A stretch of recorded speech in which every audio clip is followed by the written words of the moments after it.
It's our purpose to bring to bear the principle of common sense and rational discussion to the issues of our day. America was created at a time of great turmoil, tremendous disagreements, anger, hatred. There was a book written in 1776 that guided much of the discipline of thinking that brought us to the discovery of our freedoms, of our God-given freedoms. It was Thomas Paine's Common Sense, written in 1776, one of the first American bestsellers, in which Thomas Paine explained by rational principles the reason why these small colonies felt the necessity to separate from the powerful Kingdom of England and the King of England. He explained their inherent desire for liberty, freedom, freedom of religion, freedom of speech, and he explained it in ways that were understandable to the people, to all of the people.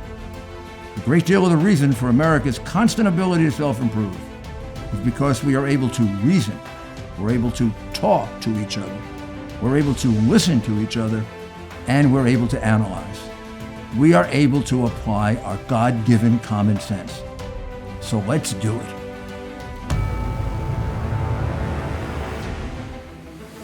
Hello, this is Rudy Giuliani, and I'm back with Rudy's Common Sense.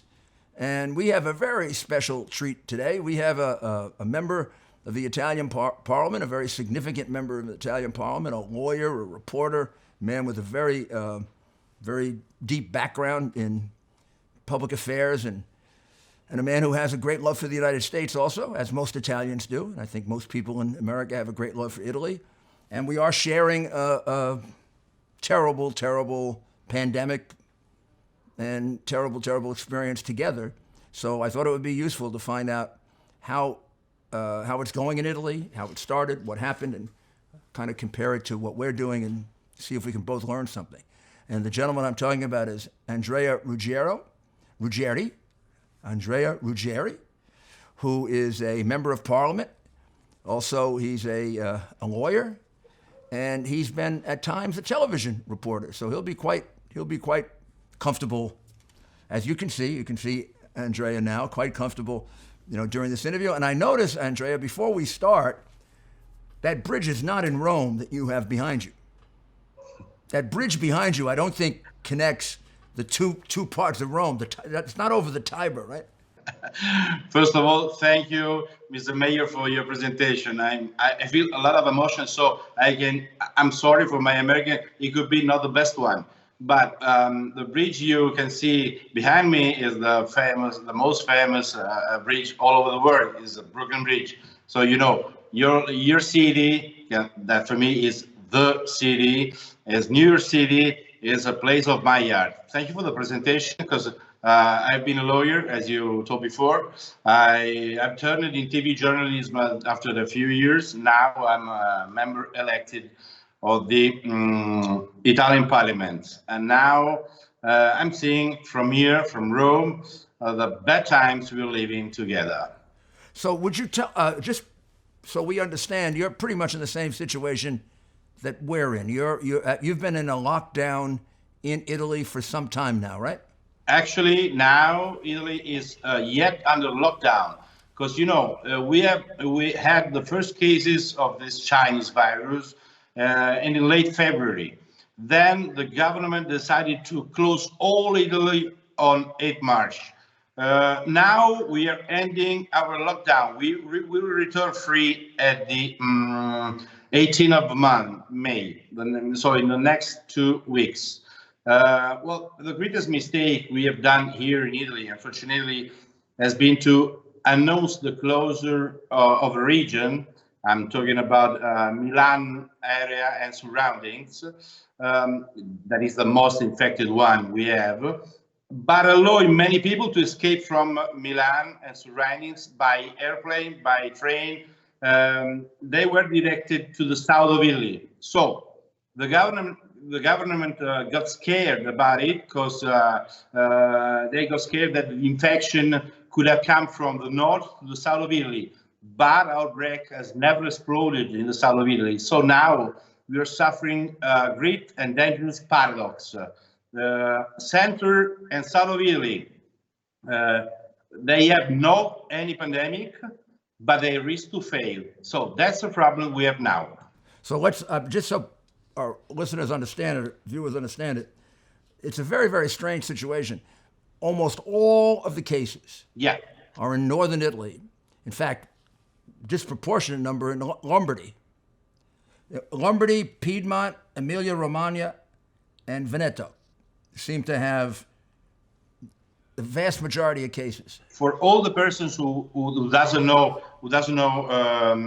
Italy, we'll have a map up. We'll put a map up, and we'll show them that it basically 70-80% of the cases are in the north of Italy, above Florence, in essence, and up to the border, and right up to the border. We have so we can see the map, and then in the north of Italy, Milan area and surroundings, we have a problem there. We have a small problem in Turin, in the Turin area. Mm-hmm. We don't have any problem now in the Venice area. But Venice at one time had a large... One time, at the beginning of this pandemic, it has been a problem, but we have solved it there.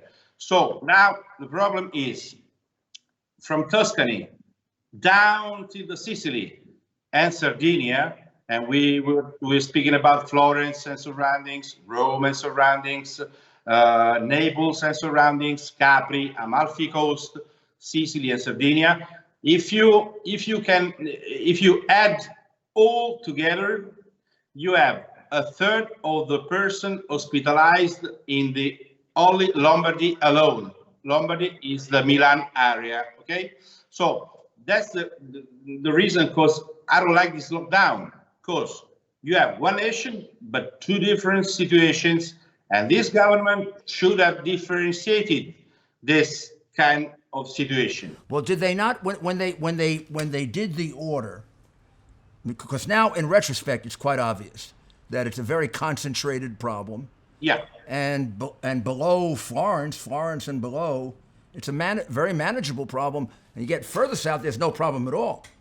I mean, in Calabria, there's something like 1,000, Basilicata 386. So now I'm in Rome.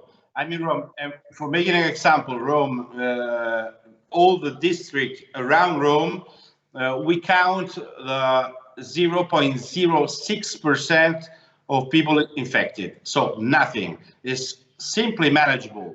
But that's the reason, because I don't like lockdown. But they were all locked up all over the country, whole country. All Italy. And I guess the other point that Americans should know is the southern part of Italy tends to be poorer than the northern part. Yeah, right. You're totally right. So the people that are locked in probably depend on their work every day, maybe even more than in the northern part of Italy. That's the reason, because we are facing to a social drama, an enormous one. Because when we speak about central and south of Italy, we speak about tourism. Tourism in Italy, it means, 14% of our GDP, 13,000 of companies. 14% of your GDP is... Yeah, right. tourism. Yeah. Because, if you go in Sorrento, on the Amalfi Coast, that is a wonderful place, you can speak just American. You don't speak Italian. Because, I know. They have, as Italian guests, 8%. And all the rest, 92%, is from US. So if this incoming summer, people doesn't come here, we get poverty. So that's the reason, because I'm very scared about tourism. Because tourism, it means 3.5 million employees. We're speaking about boat rentals, car rentals, restaurants, bars, hotels, various services, activities. So if we consider that this incoming summer, all these persons cannot work because they have no customers, because they have the same taxes as before, they have more costs than before. Sure, it's going to be. I mean, you are a microcosm in a way of what we face in our much larger country. Very similar, maybe not quite as dramatic, but very similar. The deaths and the cases are concentrated in a few places, and then there are places with relatively few, not out of the ordinary, but everybody was treated the same. Now, are you still? I thought there was a relaxation on Monday. Would have been May 3rd or 4th, right? Well, this is quite At a least we fake read news. that some people went back to work. Yeah, no, a lot of Italian media, they are speaking about reopening Italy, but May it's a 4th. fake news. It's a simple fake news, because the only difference is that from yesterday, we have 4 million of persons who came back at work. But How many? you can imagine, 4 million persons, 4 million came back to work on May 4th. but Italian workers are 23 millions. So we're talking about 18% of the Italian workers. So it's not a reopening. And if you want to buy something in a shop, the shops are closed, restaurants are closed, bars are closed. Let me ask a tourist question. Can I visit the Vatican right now? You can visit the Vatican? No. Even the Vatican is closed now. Okay, and It's open just to your heart. I can't visit the Colosseum right now, or It's totally closed. So that's the reason, because I'm afraid, because we're talking about a good asset of Italy. Our tourism is an industry. There's a lot of employees. So the results of this lockdown, when you lock all Italy is the same in the same way, and you don't differentiate, is a lot of unemployment, a lot of poverty in the center, in the south of Italy. So I don't like it. So that's the lockdown consequences. That's the reason cause I'm against the lockdown. so when will that be lifted for all of Italy, so that people can go back to work if they want to? Well, I expect it will be the 18th of May. Okay, and what's the situation? Mr. Mayor, as you perfectly know better than me, you know, in Italy, but worldwide, there's a lot of people who get money only if they work. If they don't work, they don't get money. They get poorer. So it's a problem for us. Here where I live in New York City, you see people wearing these more and more as they commute. They're earbuds from Reitan. When commuting, you'll see them all over the city. But they're great to wear right now from home on video conference calls, or when you're exercising, or you're watching this video podcast, or if you want to listen to music. You just put them in, hit the music, and I'm listening to Bocelli Con te partirò. You can listen to your favorite music. Reitan earbuds are really comfortable to wear because they connect by Bluetooth seamlessly, and you're not having to untangle all these headphone wires. The first time you listen to your favorite music, whether it's opera or something else, you're going to be amazed at how good the sound comes from this little thing. What Reitan has done is truly amazing. You get 6 hours of playing time between charges. And when you pop them back into the box, it charges efficiently and very, very quickly. And they're not that expensive. You're going to save a lot of money on these. You buy these online by Reitan.com/RudyG. That's Reitan.com/RudyG. Get them now. You're going to really enjoy them. Thank you. And how can you describe for us what the situation is with regard to the virus now? Do you have new cases? Is it still spreading? Are people still dying in large numbers? Well, our situation in the north of Italy, in the Milan area, has been dramatic for 3 weeks. Then now the cases are decreasing. It's 2 weeks that it's go that way. In the rest of Italy, we have had a manageable situation. So the tragic mistake we have done is being scared too much. You have to remain open. You have to use prudence. You have to be prudent. You have to use the social distancing, but not close whatever. We'll put this up also, but since the end of March, there's been a steady decline. You're right. To now you're down to pretty much the lowest point you've been at since it began. So the question I have is very simple. Why a restaurant owner in Sicily or in Rome could be failed because of a lockdown decreed for a problem that is 500 miles away. Why? Can you describe for us in your own words or your own view of it, why, at least the northern part of Italy, why was it hit so hard?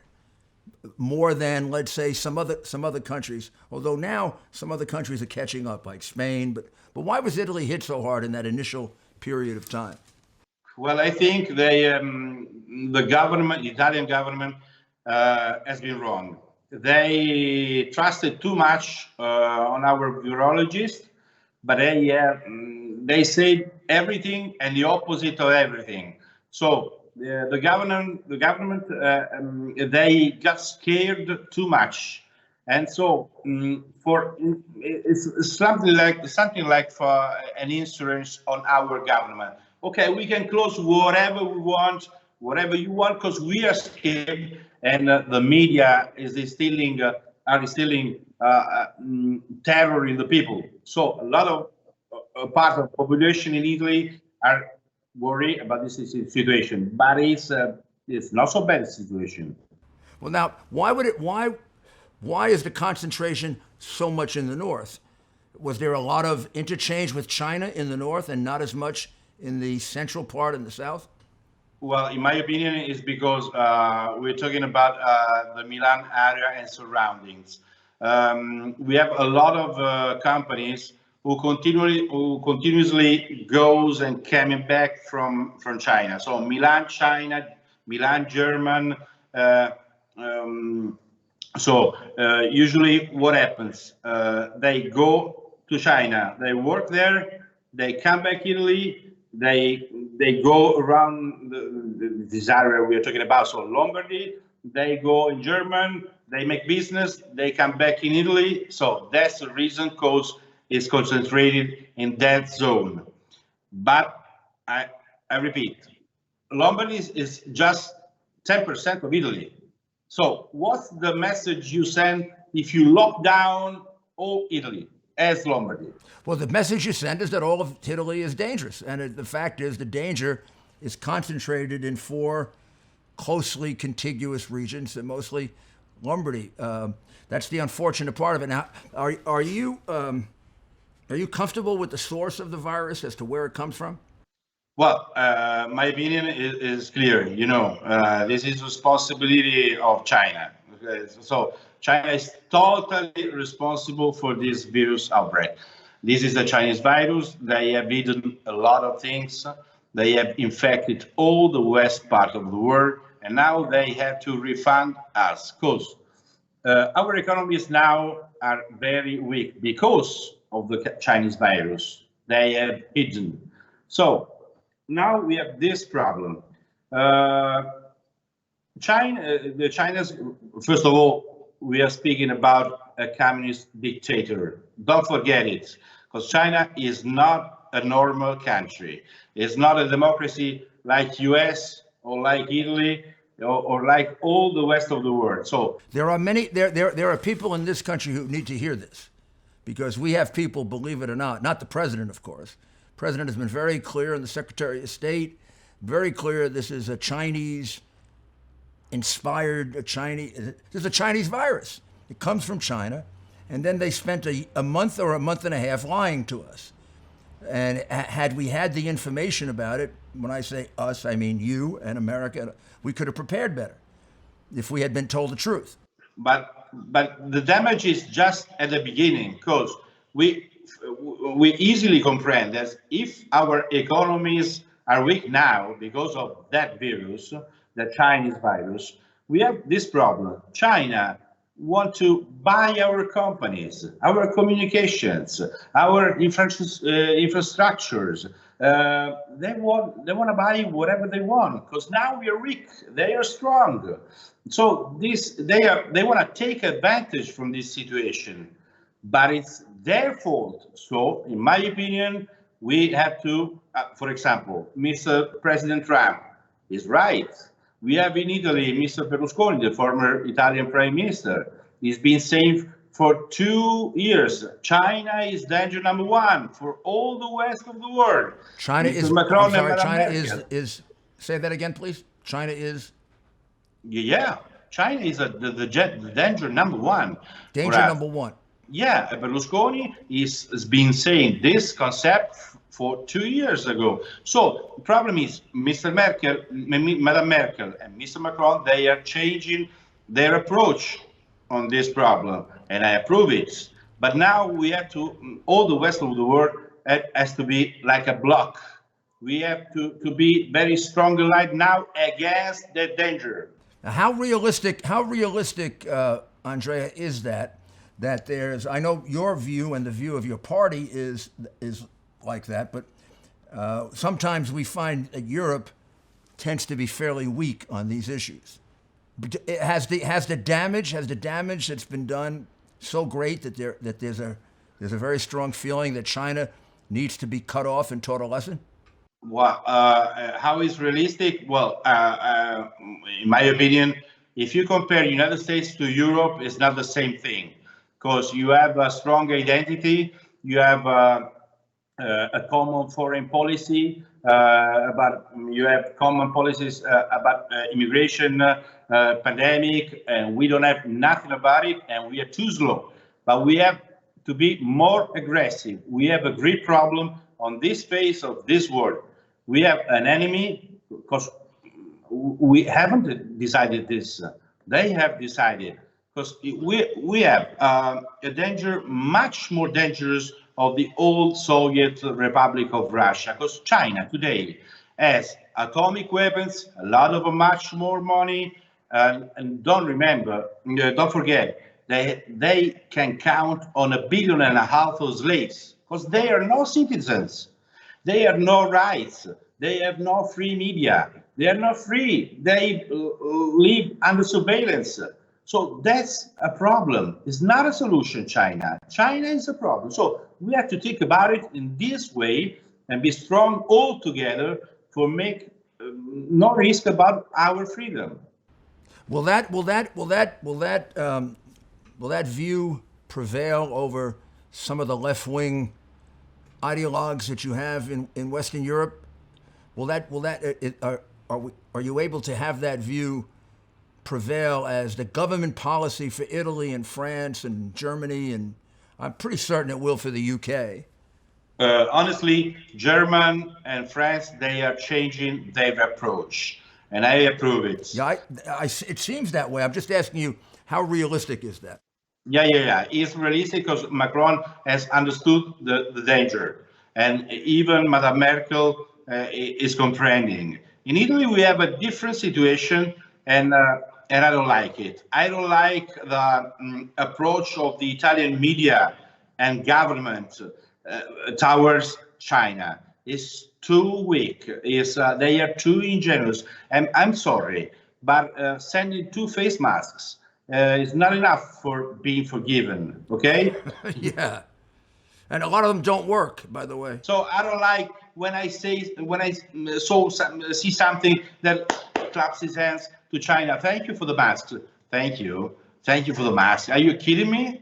Well, I very much am encouraged by that approach, because it's the approach that I know our president and our government is going to take. Of course, there will be Chinese apologists in America too. I don't understand it, but there are people who say, oh, you shouldn't blame it on China. Obviously, it comes from China. It isn't the first time they've spread a virus around the world. It isn't the first time they've lied about it, this time for a month and a half. And they've got to be taught a lesson. We can't go through this again. So they really need to be cut back dramatically in terms of trade.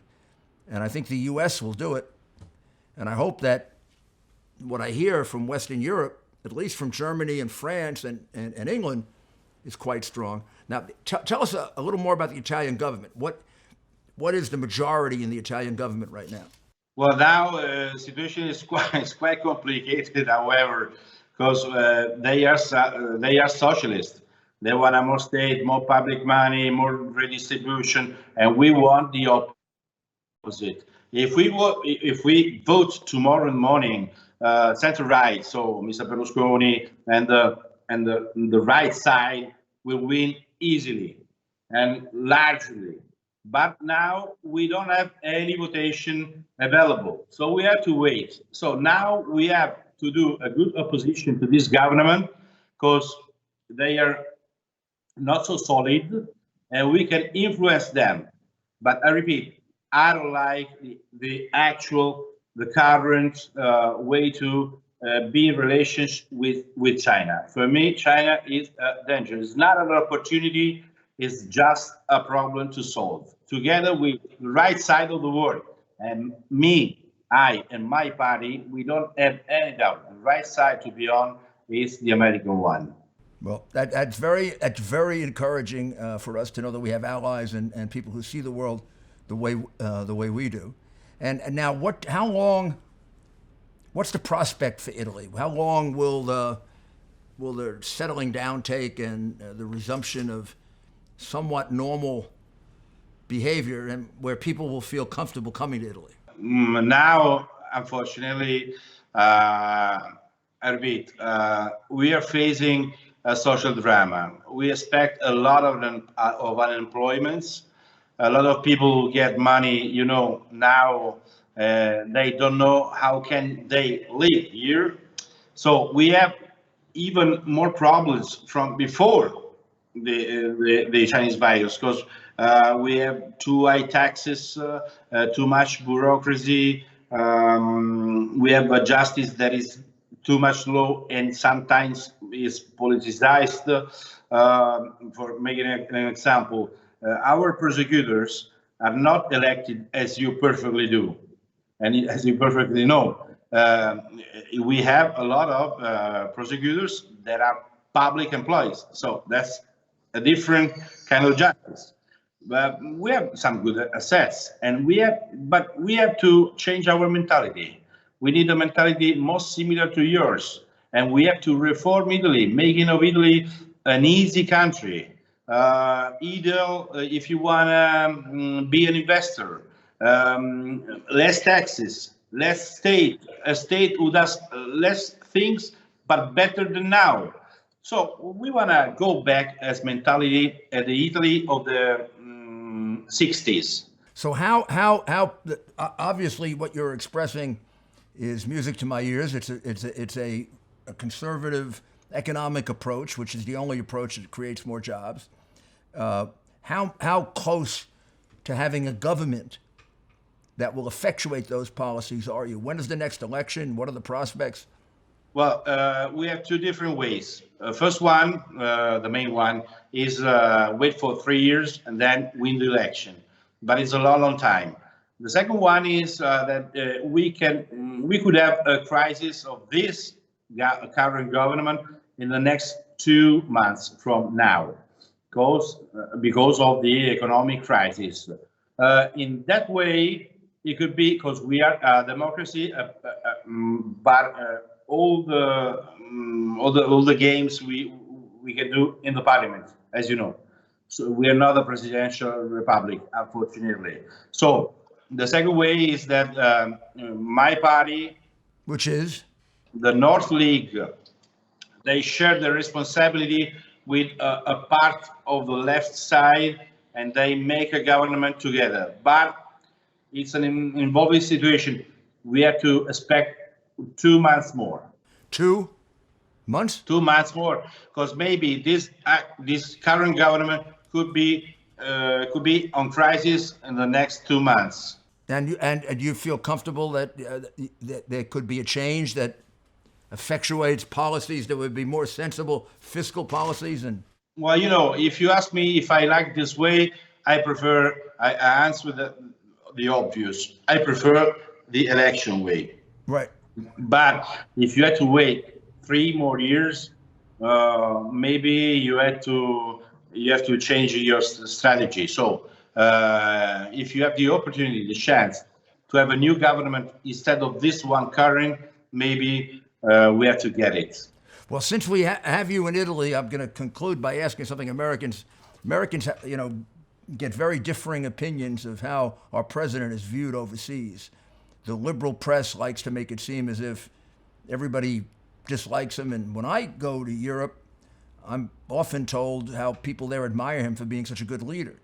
So how would you describe the feelings that people in, let's start with Italy and then Europe, have about Donald Trump? Well, Donald Trump is for us is a great idol because he speaks very clear. You don't have any doubt after that you have heard him. I often watch the American TV on Fox Channel, and every night I saw Donald Trump in his wonderful press conferences. Well, Donald Trump I like so much because he takes his mentality as businessman and politics, and that's the right way now.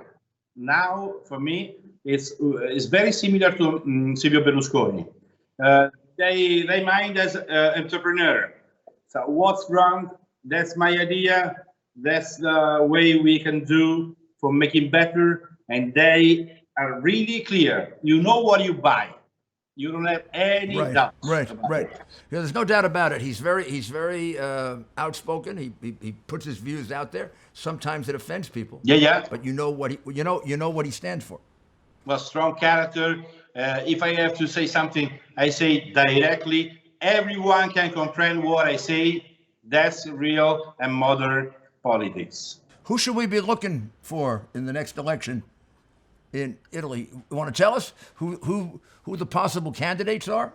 Well, I don't know. It's too far. Too far in advance? All right. Well, we'll keep in touch. Yeah. Thank you so much. I hope that there's enough of a recovery so that Italy can have a good summer season, and we can get people back to not being afraid to go to Italy.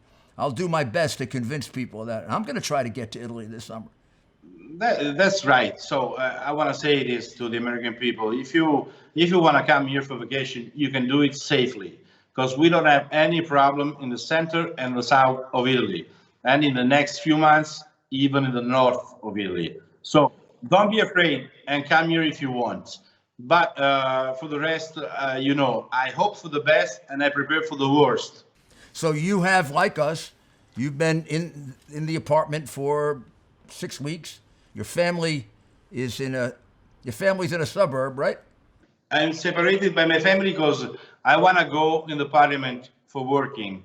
And they are afraid to be contagious. So we are separated for 8 weeks. So you're suffering the same problems that we are, so we should feel we're going through the same things, Andrea, and it really has been a pleasure talking to you. Let me tell you, your English is a lot better than my Italian, and you were very, very well understood, and I think a lot of Americans will agree with your point of view, and I think all Americans would say to Italy that we wish you the best. I mean, I think every American has very, very good feelings about Italy. We know you're a good friend, and we know you're a good country. I thank you so much, as you couldn't believe it, because for me, it's a great honor to speak with you. And then it's an honor even to speak to American people, because I love them. I will never forget an enormous sacrifice that a lot of young guys from America has done at the end of the Second World War. They came here for fighting against Nazism, for free us. It's wonderful for you to remember that, Andrea. Americans will find that very, very comforting, that you remember that some of them didn't have fathers or grandfathers because of that. Well, when you go near Rome, there's an ancient World War cemetery. So if you look the age of these guys, they were so young. They expected their life normal. They gave us this chance instead of that. So I'm great, as you couldn't believe it. And I remember that's a beautiful sentiment. Well, thank you. Thank you very much, Andrea. We'll be in touch with you, and we'll keep checking in to see how Italy is doing. Thank you so much. And to see how that works out on May 18th, whether you get the whole thing open. I wish you luck. I hope to come very early in New York City and meet you by person. It has been a great pleasure and a great honor. As soon as one place or the other is open, we'll meet, okay? Okay, thank you so much. Thank you, Andrea. Thank you again. Well, I think that was a very informative interview about a country going through a very similar situation to what we're going through, particularly the northern part of Italy, and New York would have very similar experiences. And Andrea, I think, expresses the view of many, many Italians. I know one of the things pretty universal in Italy is a great love of America.